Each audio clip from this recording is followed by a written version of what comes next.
toda essa história, a Bíblia diz que Ezequias, um rei temente a Deus, de oração, de compromisso com Deus e de uma confiança inabalável em Deus. Esse homem, reinando em Jerusalém, recebeu uma afronta, uma ameaça. Essa ameaça era do rei Senaqueribe, o rei da Síria. Esse rei com um exército muito grande, com muitas vitórias que ele já havia conquistado em outras nações, ele achou que estava habilitado para destruir Jerusalém. Mas quando a gente lê o capítulo 36 e parte do 37, nós entendemos que todo aquele sucesso de Senaqueribe contra aquelas nações é porque Deus estava irado com aquelas nações. E Deus usou Senaqueribe para destruir aquelas nações pelo fato de Deus não se agradar mais dela. Só que ele achou que as suas conquistas eram fruto da sua força, do seu exército, do seu poder. E aí ele exaltou o coração. E muitas vezes, meus amados irmãos, essa história se repete. Quando Deus, com sua misericórdia, graça e bondade, nos faz algum favor, nos usa, abre porta, nos abençoa em algumas áreas, nós achar que conseguimos aquilo por mérito próprio, pela nossa sabedoria, pela nossa capacidade, esquecemos que sem Deus nós não podemos nada, não chegamos a nada, não somos nada e não vamos a lugar nenhum. E nós não iremos alcançar aquilo que Deus não quer que seja alcançado por nós. Nós não vamos chegar a um lugar que Deus não quer que a gente chegue. Nós não vamos conquistar algo que Deus não deu para nós. Aleluia. E aí esse moço, na sua opulência, ele vem e toma algumas cidades de Judá. Mas o objetivo principal dele era Jerusalém. Ele queria destruir Jerusalém, queria tomar posse, porque Jerusalém era uma cidade famosa. O templo estava recheado de ouro, de prata, de coisas caríssimas e raras, e ele queria apossar-se de Jerusalém. Mas dentro daquela cidade havia um homem que confiava em Deus. Havia um homem que orava. Havia um homem que dependia de Deus, que estava firmado em Deus. E eu acho muito lindo quando Senaqueribe, ele manda uma carta e diz assim para Ezequias: que confiança é essa tua que tu tem? Ele estava admirado da confiança de Ezequias. Por que você está tão confiante? Em quem você confia? Nós vamos destruir, você não vai escapar. E ele comete, irmãos, um erro. Ele mandou os príncipes ir afrontar ali o povo de Judá, o rei Ezequias. E aqueles príncipes chegam ali arrogantes, dizendo: olha, vocês não vão conseguir, porque os reis da Síria, tanto Senaqueribe como o pai dele, o avô dele, destruíram todas as nações que estavam à sua volta. Os deuses daquelas nações não puderam livrar aquelas nações das mãos do rei da Síria. Porventura, o Deus de Judá, o Deus de Ezequias, vai poupar Jerusalém também? E aqui, meus amados, Deus compara o Deus Todo-Poderoso com os ídolos feitos pelas mãos de homens. Ele estava dizendo, irmãos, olha, o Deus de vocês é mais um. Assim como os deuses daquelas nações não livraram, o Deus de vocês também não vai livrar. E eles afrontaram a Deus. Aquele rei afrontou a Deus. E ninguém que afronta a Deus fica em pé para contar vantagem. Você pode afrontar até um servo de Deus, uma serva de Deus, mas a Deus não se meta para afrontar a Deus. Tem que ser muito imbecil para afrontar o Deus Todo-Poderoso. Mas ele está afrontado. E a Bíblia diz que depois que os embaixadores ali, o rei Senaqueribe, voltaram para o seu senhor, os enviados de Ezequias, que ele tinha enviado para encontrar com aqueles embaixadores, contaram para Ezequias o que tinha acontecido. E a Bíblia diz que ele mandou os seus moços, seus seus servos e até onde estava o profeta Isaías, e pediu oração para Isaías, para que Isaías orasse por aquele povo. Meus amados, como é importante nós orarmos, como é importante ter alguém também que ora por nós, como é importante ter alguém, meus amados, que é uma coluna, que você sabe, que você pode confiar, que você pode pedir nos seus momentos de dificuldade uma oração, uma intercessão. E a Bíblia diz que Isaías deu uma resposta para ele, dizendo: olha, fala para o rei, para ele ficar em paz, para ele ficar tranquilo, porque esse homem que ameaçou vocês não vai colocar os pés dentro da cidade de Jerusalém. Aleluia. O homem de Deus falou, irmão, está falado. Oh, coisa boa é a gente receber uma palavra no nome de Deus. Ele fica tranquilo, Ezequias, descansa o coração. Ele vai ouvir um rumor de guerra, ele vai voltar, ele vai embora. E de fato, então, você não é querido, ouviu os rumores de uma guerra, e ele retirou-se, foi ali para combater aqueles inimigos, mas deixou uma ameaça. Ele disse: não pensa, Ezequias, que foi o teu Deus, ou que é o teu Deus, porque nós vamos tomar Jerusalém.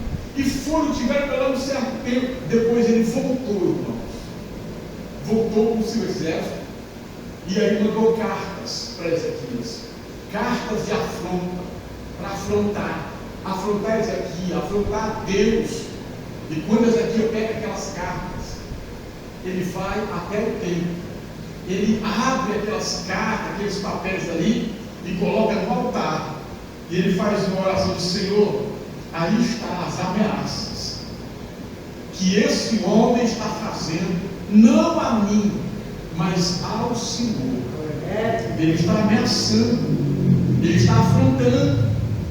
E a Bíblia diz que agora, irmãos, o profeta Isaías vai até o rei e torna confortar o rei, torna trazer para ele ali uma segurança.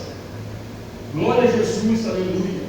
Porque, meus amados, o profeta, o homem de Deus, é para te trazer segurança. É para falar para você que Deus está com você quando Deus está. Também é para pegar no seu pé quando você precisa de um puxão de orelha. Mas Ezequias recebe ali um conforto do profeta. E eu acho lindo para nós finalizar, irmãos.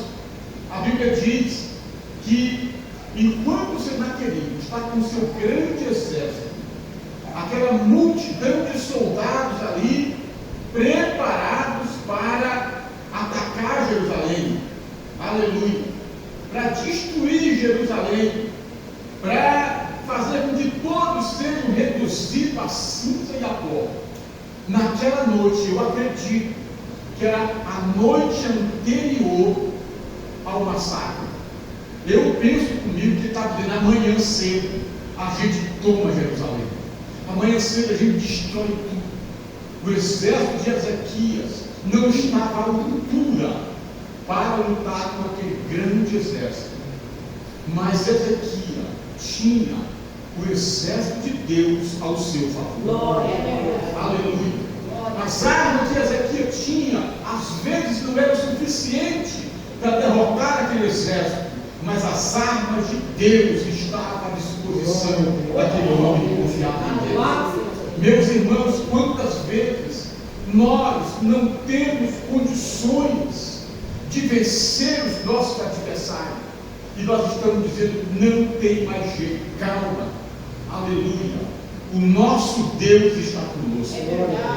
As armas que você não tem, Deus tem. A multidão de soldados que você não tem, Deus tem de anjos, aleluia, para te dar vitória, para nos dar a bênção que precisamos. A estratégia que nós não temos, Deus tem. A capacidade que nós não temos, Deus tem. Ou seja, Deus é a nossa suficiência naquilo que nós não damos conta.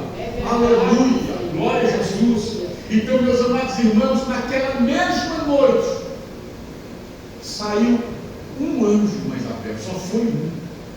O versículo diz, irmã Isabel, irmã Ossia, que só foi um anjo. Aleluia. Um anjo sozinho, irmãos. Bíblia diz que ele andou no arraial dos assírios. E no outro dia, eu faço uma conjectura quando eu prego sobre isso aqui. Eu imagino que no outro dia o comandante do exército tocou a trombeta para os soldados despertar do sono, se preparar para invadir Jerusalém. Mas quando a trombeta tocou, ninguém se levantou. Todo mundo permaneceu deitado. Quem sabe ele pensa assim: olha, estão num sono pesado. Que eles tocam mais alto a trombeta, tocar a trombeta e ninguém levantou. Quem sabe tocar uma terceira vez, mais alto, mesmo assim ninguém levanta.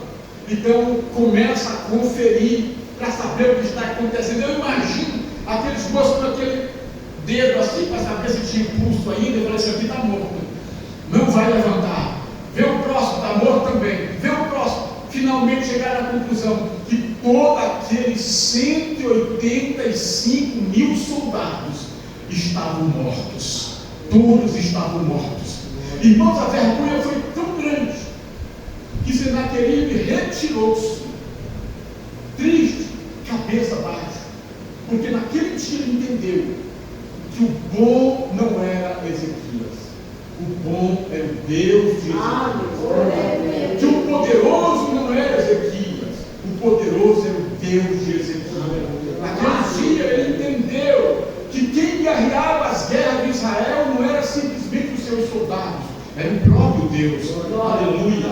Assim, meus amados irmãos, como a minha e a sua guerra, quem guerreia não somos nós, não somos nossos advogados. Quem guerreia nossas guerras é Deus. Aleluia.